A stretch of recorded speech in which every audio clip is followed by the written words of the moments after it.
France 24 et La Première présente. Bonjour et bienvenue dans l'Hebdo Outre-mer, émission consacrée à l'actualité et la découverte des territoires français dans le monde. À la une cette semaine, l'épidémie de chikungunya à La Réunion. A tout de suite.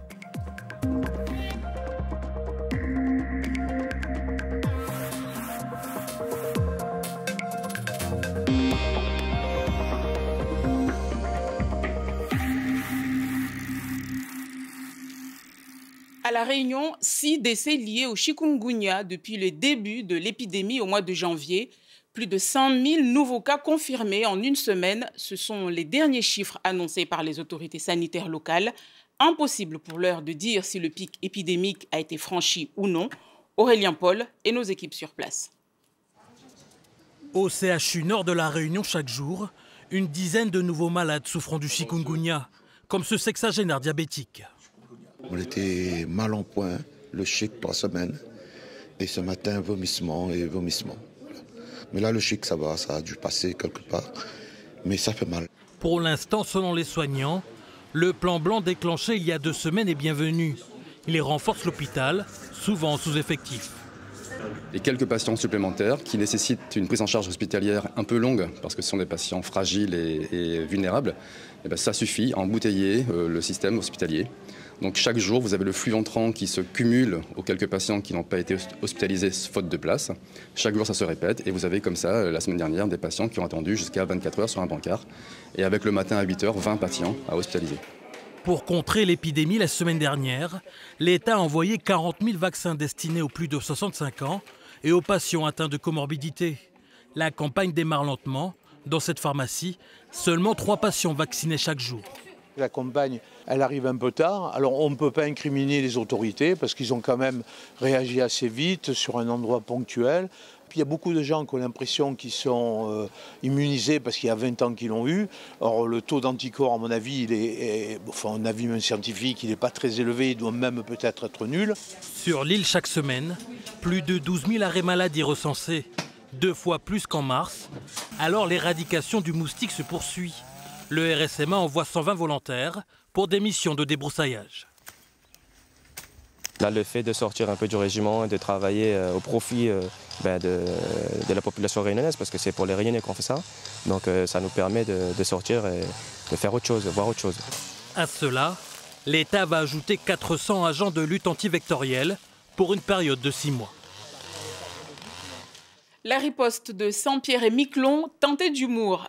Une semaine après la proposition de Laurent Wauquiez d'enfermer les personnes dangereuses sous OQTF sur cet archipel, la collectivité a détourné l'acronyme pour attirer de nouveaux résidents.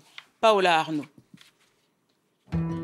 OQTF se lie autrement à plus de 4000 km de l'Hexagone. On quitte tout facilement pour vivre à Saint-Pierre-et-Miquelon. On part en quête de tranquillité familiale ou encore ouvrier qualifié pour travailler dans le froid. Une réponse humoristique de la collectivité territoriale à Laurent Wauquiez, le député LR, qui proposait d'enfermer les OQTF les plus dangereux dans l'archipel. Il s'agit d'une riposte positive et puis surfer un petit peu sur la vague de la médiatisation du territoire de Saint-Pierre-et-Miquelon, et ça participe bien entendu aux enjeux liés à l'attractivité pour résoudre cette équation particulière de la démographie, avec une population qui est vieillissante et avec des jeunes que l'on souhaite revenir du territoire et celles et ceux qui pourraient venir s'y installer et répondre aux enjeux de nombreuses entreprises. Une campagne de communication à moindre frais pour ce petit bout de France en Amérique du Nord, où les habitants confirment qu'il fait bon vivre. Je vois même comme un privilège d'avoir grandi sur l'archipel, tant c'est un cadre de vie privilégié, c'est un cocon, Saint-Pierre-et-Miquelon, et c'est quelque chose qu'on doit chérir. Tout se passe super bien.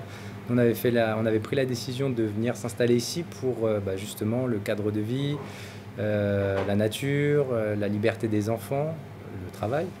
Une qualité de vie qui devrait aussi attirer les touristes. Saint-Pierre-et-Miquelon est desservi l'été par un vol hebdomadaire direct au départ de Paris. Autre possibilité tout au long de l'année, rejoindre l'archipel en transitant par le Canada. À Mayotte, 4 mois après le passage du cyclone Chido, les opérations de renflouement ont débuté. Une tâche qui s'annonce rude et longue. 96 bateaux ont coulé dans le lagon ou se sont échoués sur le littoral. Des épaves qui vont rejoindre la terre ferme et la montagne de détritus et débris divers accumulés depuis le cyclone. Si la gestion des déchets était déjà problématique dans l'île, elle s'est aggravée. C'est le dossier de cette édition. Il est signé Ivana Navion, Mathilde Boucher.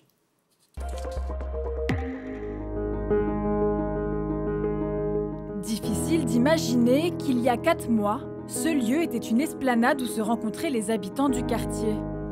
Des milliers de tonnes de déchets entassés à seulement quelques mètres des habitations.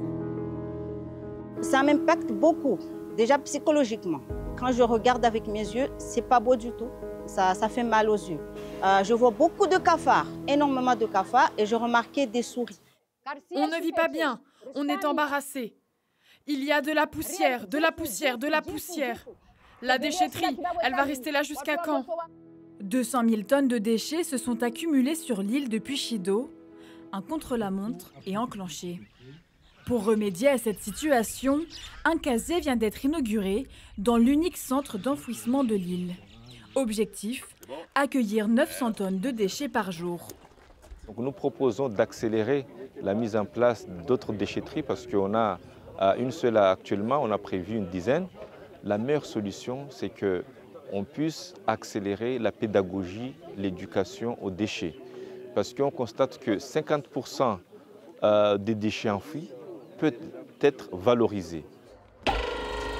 Certains acteurs locaux ont déjà pris les devants pour recycler ces déchets, à leur niveau.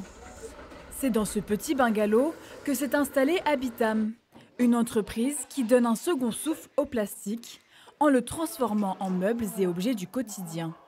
Aujourd'hui, l'atelier, avec les machines qu'on a, on peut recycler en théorie 80 tonnes de plastique par an.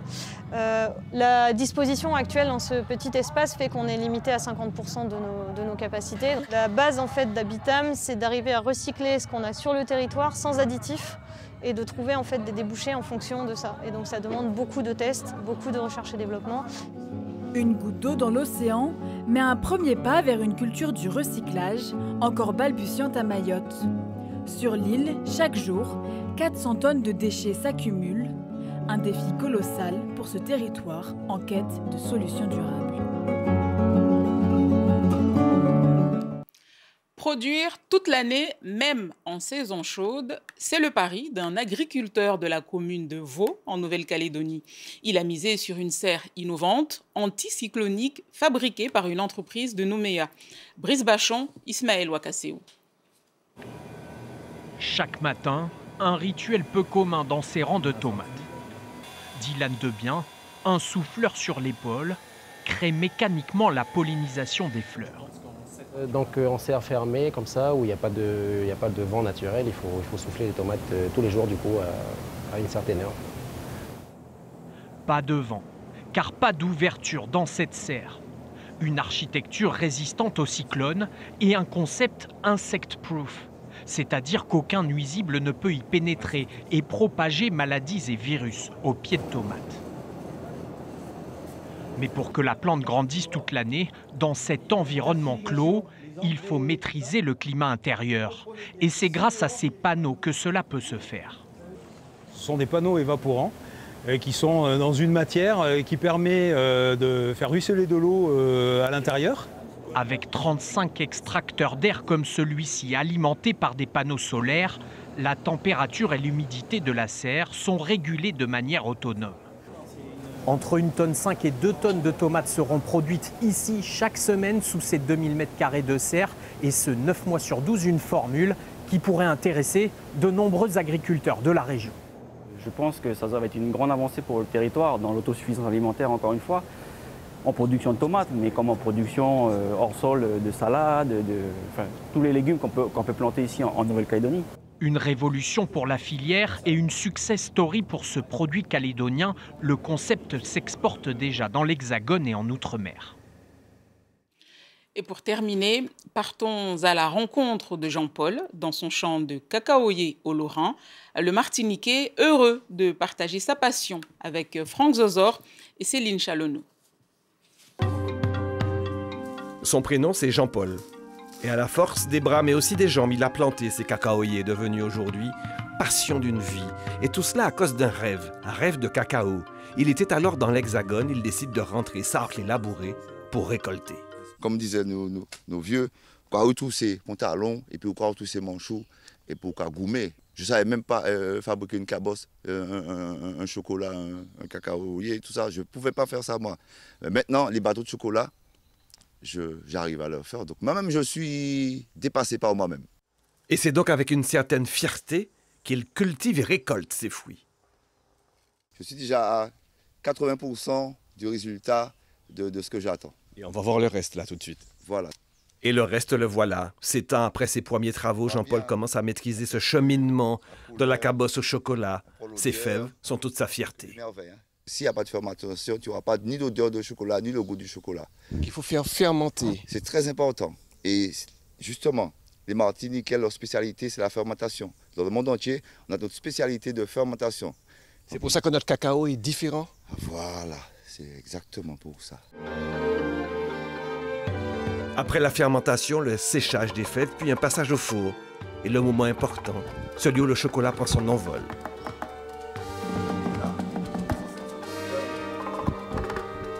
Vraiment. Et à l'époque, c'était... Dans la tête. De l'eau chaude et puis cacao. Exactement. De l'eau chaude. Et pas tenir les temps d'idée. Et regardez-moi, que nous t'es cassé que nous en forme, là, nous t'es l'école là, 8 ans, 9 ans, 10 ans, nous pas même faim.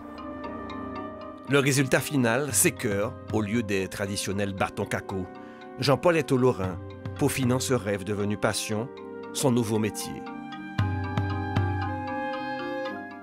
Et c'est la fin de cette édition. Merci de l'avoir suivi.